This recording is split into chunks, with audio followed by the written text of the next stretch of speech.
Баршаңызға сәлем, есімім Арайлым. Бүгін сіздермен керемет банан қосылған пирог дайындайтын боламыз. Ең алдымен ыдысымызға жұмыртқамызды, үстіне қантымызды салып, жақсылап араластырамыз. Қант ерігенше араластырамыз. Одан кейін үстіне майымызды құйып, тағы да араластырамыз. Разрыхлителімізді салып, бір араластырып, үстіне ұнымызды салатын боламыз.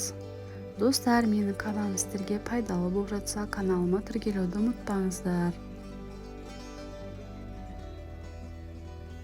Осындай болып шығады. Енді салмасын дайындау үшін бізге банан қажет. Банан ашып, бананды қабығынан осылай ұсақтап саламыз бананды. Тағы да бір араластырып,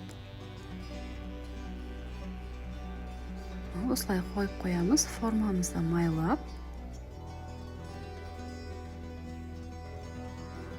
үстіне салып,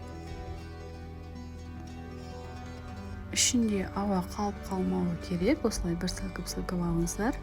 Қызып тұрған пеште 30-35 минутта пісіріп аламыз.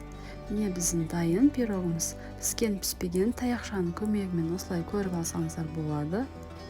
Мен үстіне кокос ұнтағын қостым. Осындай өте дәмді, керемет, жұмсақ пирог жасап көріңіздер.